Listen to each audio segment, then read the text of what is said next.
Hello everyone, welcome to the session Parenting Through Grief.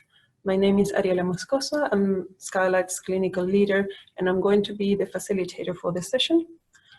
Skylight has been working in the areas of trauma, loss and grief for over 20 years, and we have been working with the Child Cancer Foundation to provide this webinar for you. So what we will do today is we will discuss the basic stages of grief, and we will connect them to different stages in the journey of cancer. We will discuss how we can support our children parenting through their grief, and we will discuss how can we look after ourselves parenting through our grief. Some things to keep in mind when we talk about grief. Grief happens after different types of losses in life. The death of a loved one is only one type of loss that people experience.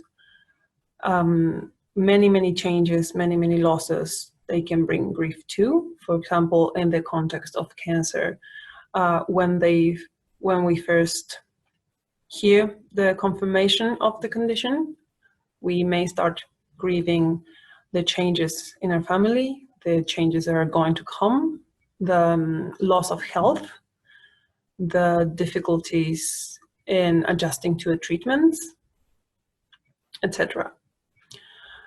Grief is natural and expected. It is the built-in process that helps us to adjust to loss. A person's grief reactions are like their fingerprint, unique and personal. No two people will grieve the same way.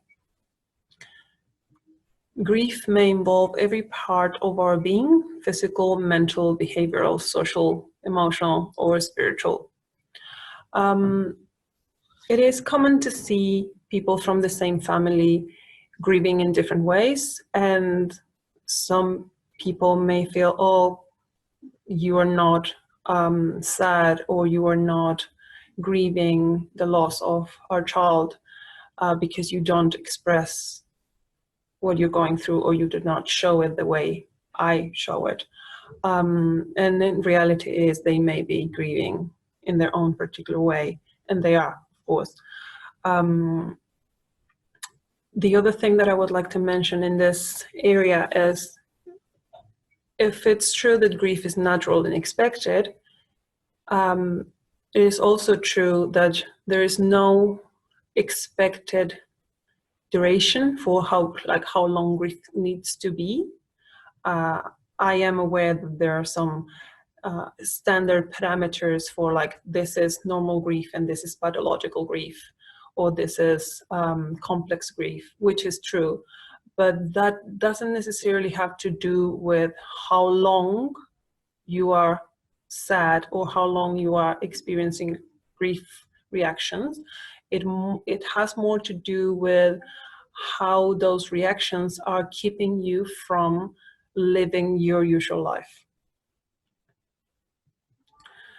If we think about the stages of grief, in the past, we used to think it was a continuum, as I was saying, beginning and end for a certain number of weeks or for a certain number of months. In reality, they are more like a cycle, and they are likely to happen at the same time. They are, again, in no order: denial and isolation, anger, acceptance, depression, and bargaining. You may feel all of them one day, on the same day. You may be a little bit longer in one, or you may be, for example, angry for a little bit longer, or you may be in denial for a little bit longer. But again, it's not a continuum. It's not something we would expect you to travel. Like, it's not a journey, beginning and end. It's more like a cycle. But we do expect that we all at some point come to the acceptance of what's happening. In children, grief is going to be dependent on how old they are and how mature they are. It's going to, of course, have be impacted by the relationship of the person who has gone on or who is about to pass. For example, if they have a sibling who is going through cancer treatment, or it is a friend, or is their own treatment. It will depend also on how much the loss affects their sense of safety, belonging, and routine.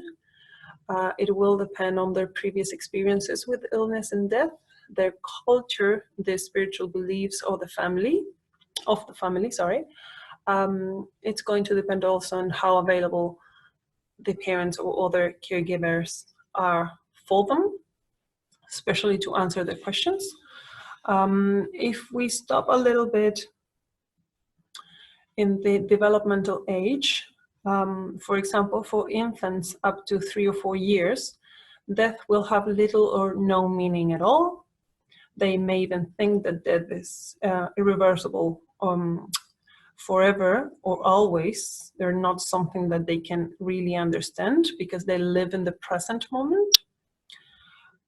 It's only from 4 to 7 years old when they start grasping the concept of time, and even then death is going to be only temporary, but they will be able to feel whatever the adults around them are feeling, and they may even think they did something to cause their sadness, or they may fear that they are going to be told off, for example. They may be feeling guilty or ashamed because of what people around them are feeling.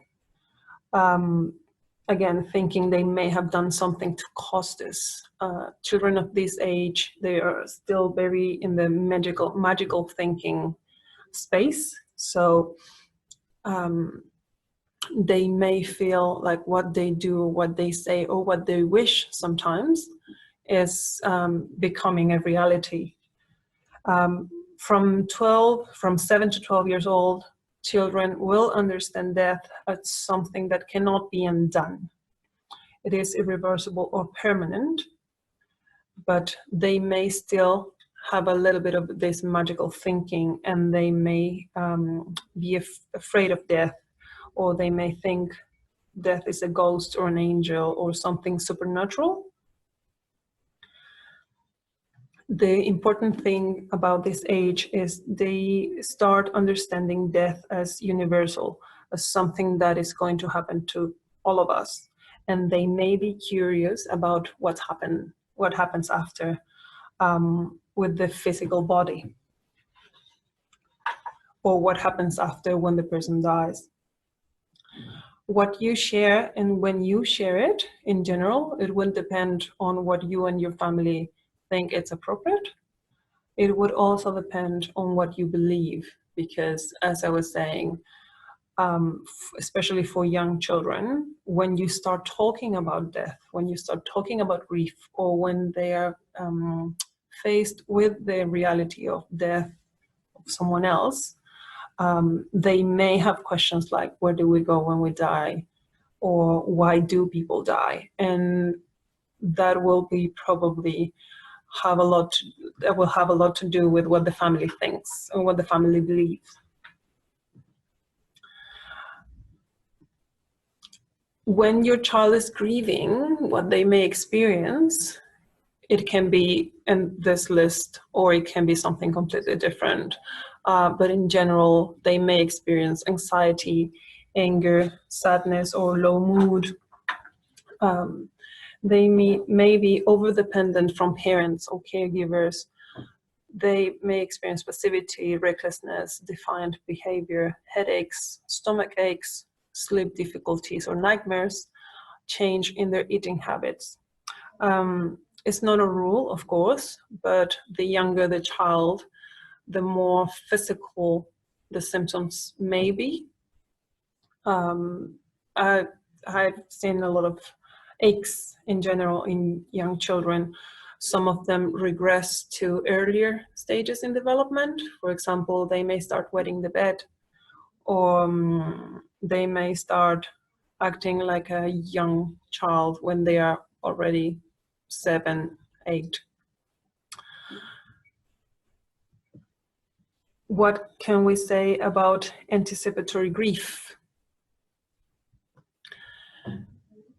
When we are in the context of cancer, in the context of our own child undergoing treatment, and we have more children, so their siblings may be wondering what's happening, and everyone in our family may start feeling some anticipatory grief responses.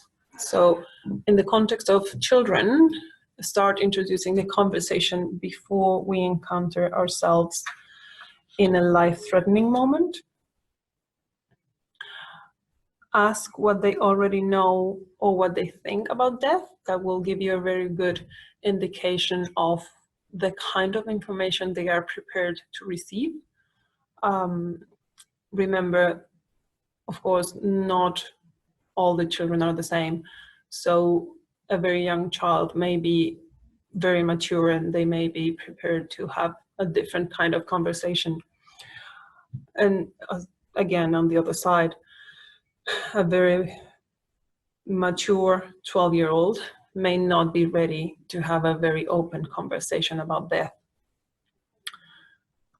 Ask what they already know or what they think about cancer, especially, for example, if they have had a family member undergoing through cancer and cancer treatments in the past. They may already have an idea of what it looks like or what they can expect. If it's, for example, a sibling who is having cancer treatments,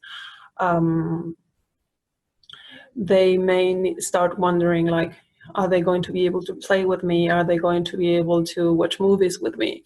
What's happening when they go to the hospital, for example. If this is about your child who is undergoing treatments, discuss with your family and the health team what it is important for you that your child knows about their treatments and condition. Of course, that's a decision that's ultimately yours and your family's, but some parents may not want to know, for the child to know the complexities of the treatments or the complexity of their condition. And the idea is for everyone to be on the same page. It will be great for the child to have some consistency also in the information they receive. For your other children, when your child who is undergoing treatment is facing a complex moment, it may be a good time to expand a little bit if the topic comes up.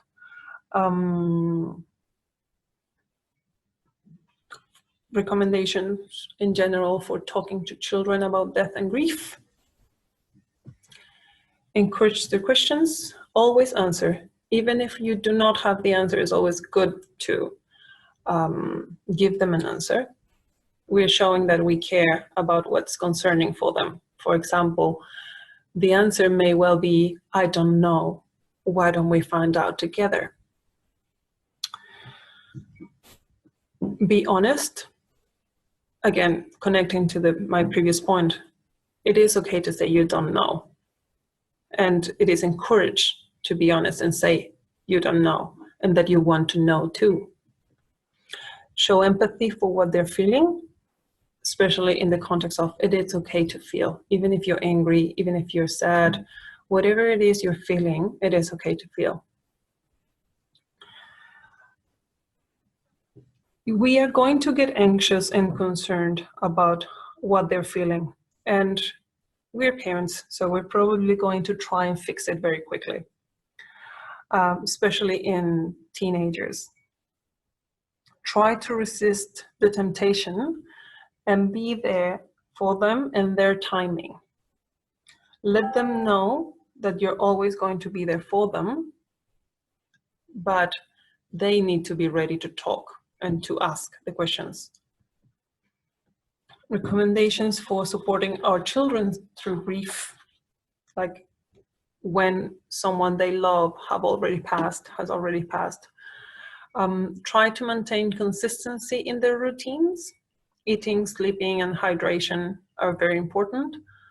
of course, keeping in mind that if it's immediately after someone has passed, is going to be the routine is going to be impacted by everything that we need to do in the context of mourning someone. Remember that grieving is very exhausting, and offer them time to rest. You may organize a friend or family friend to take them for a walk, or to take them out on, not necessarily on a play date, but to spend some time with their own friends. Maybe watching a movie, maybe just going to the playground for a little bit. Take them to the playground for a walk or to the beach. Spending time in nature always helps. Once everything is more settled, you could ask them to prepare a remembrance box or a memorial of some sort that represents their relationship with their sibling. Again, outside the memorial services that we are going to organize, of course, they may benefit from developing some sort of a special thing that will be just theirs to keep. For example, like a remembrance box where they put significant belongings or something that is important for them to remember their sibling or to remember the person who has passed. They could decorate it the way they want. They could either keep it or bring it to the cemetery or do something like that. Some older children may choose to write a letter, or to plant a tree, or to sing their favorite song, or to play their favorite song in the morning. Something that helps them feel connected with their sibling. And offer them external support if possible. They may feel isolated, and they may need to connect with someone already. They may, especially young children, they may be afraid to upset you if they talk to you about what they're going through. So connecting them with someone, maybe a very close friend, an auntie or an uncle, or even a counselor.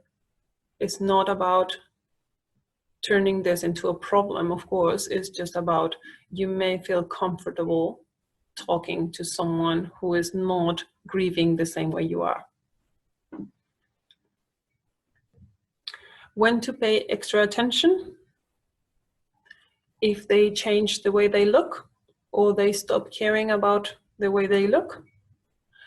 If they go through to extreme changes, for example, they are shy now when they were not like that. They avoid activities that they previously enjoyed.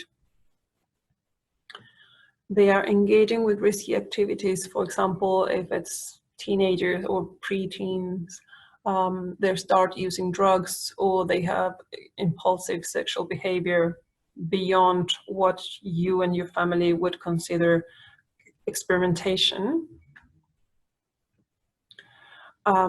If they appear sad or they appear really low without evident cause, of course, in the context of grief, we have a cause, and we have a very important one.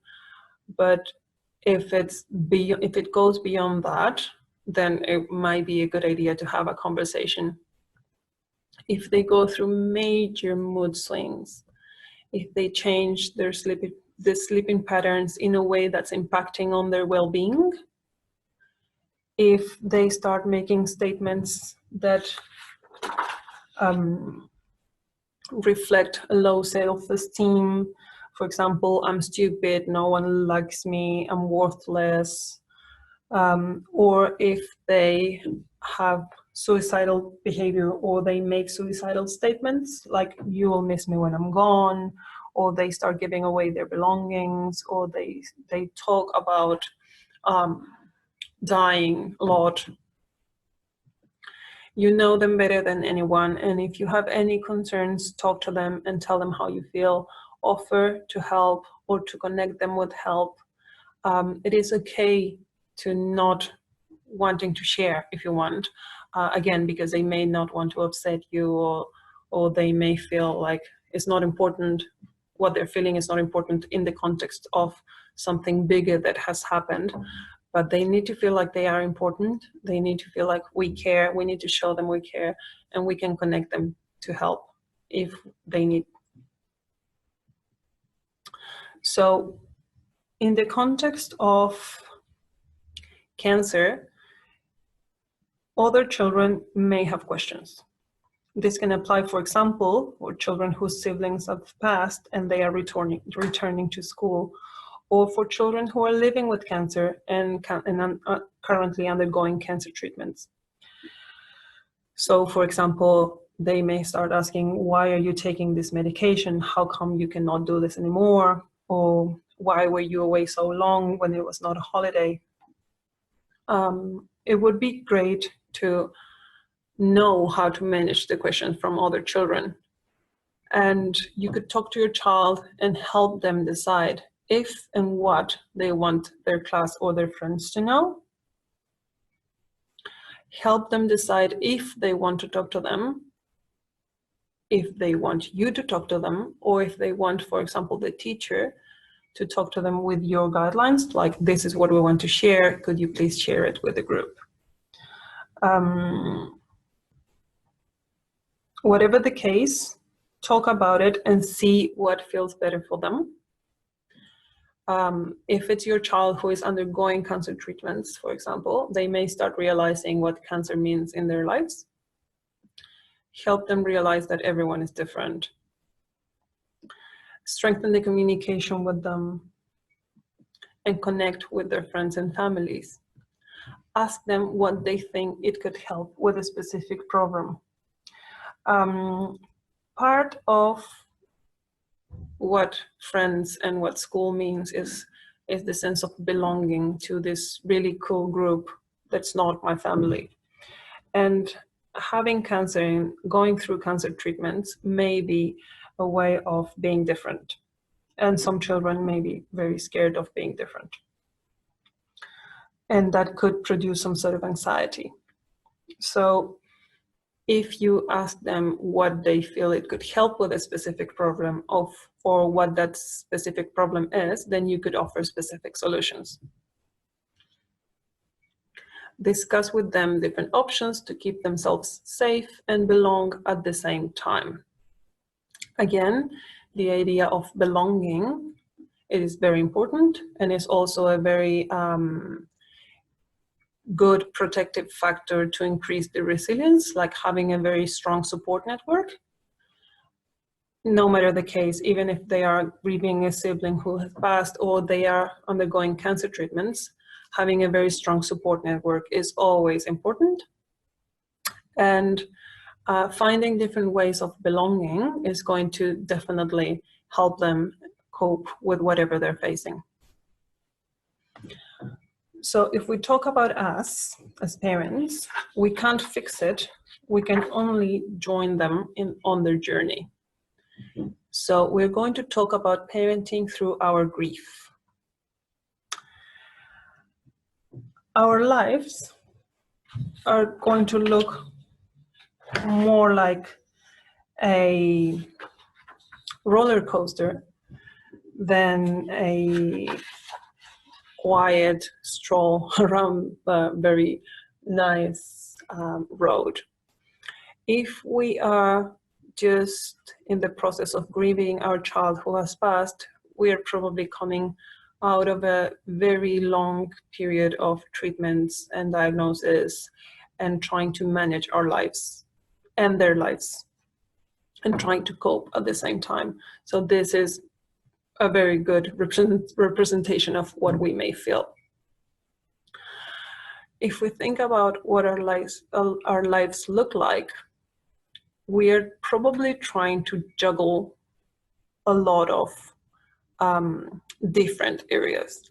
For some of you, this may look like a more populated picture, but for some of you, you may have a little bit of less things to worry about, but we all have more things to deal with when we're grieving and when we are undergoing cancer treatments, we still have all these other things to care for, and that is going to be very, very exhausting.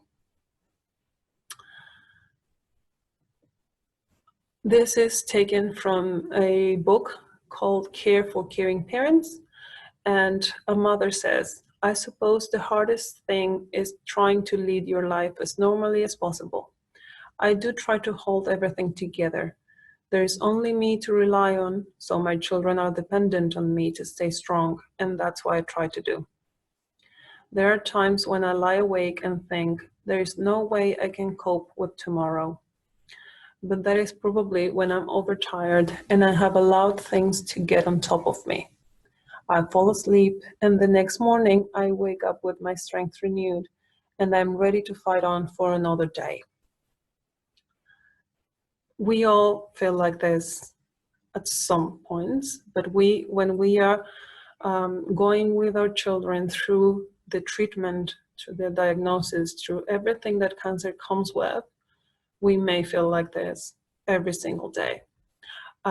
When we are grieving our child who had passed, we may feel like this for completely different reasons too. So these are all the areas in which grief can actually have an impact on you. May have an impact, of course. So if we think about the spiritual side of it, why me or why us, and the constant wondering of why. We may feel very vulnerable. We may feel like we want explanations. We may be looking for meaning until we may come to the acceptance, and we may find hope, or we may find the meaning. In the social area, we may feel isolated, especially if we are in the process of undergoing cancer treatments with our children. We may feel like a lot of time constraints. We cannot do everything. We may feel like we are the target for criticism because we are doing or we are not doing what other people think we should. We may be seeking or refusing support. We may feel rejected. We may feel like we have a social stigma, or we may feel distance from our friends and from our circle. Emotionally, we may go through sudden mood swings, anger, uncontrollable crying, or feeling emotionally flat or unable to feel. Psychologically, we may feel our self-confidence is increased or decreased. Sense of competence, blame ourselves or others for what's happening. Feeling the awareness of the loss, feeling a little bit of depression, guilt, or anxiety. And in the physical area, we may have limited time to rest or sleep, especially when we are in the process of caring for a child who is undergoing treatment or who is palliative. We may start feeling the extra demands, and we may feel the weight of the extra demands because, again, the rest of the family still need us. We may start using drugs. We may feel exhausted. We may feel insomnia, fatigue, or feeling of not resting at all, even if we can do it. So what can we do with this?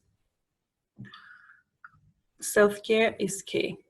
It's the only way in which we're going to be able to go through this. Spending time with your loved ones, spending time in nature, exercise, whatever it is that you consider exercising. For some of you may be going for a very long run, or for some of you maybe I'm going to walk around the block. But just keep yourself moving a little bit. Develop a worry box, build a worry box, as is basically, again, a box in which you write everything that wakes you up at 3 in the morning. When you cannot sleep because you're thinking and thinking and thinking about something and you feel anxious and you cannot stop thinking, you write your problem, your issue, you write it on a piece of paper and you put it in your worry box.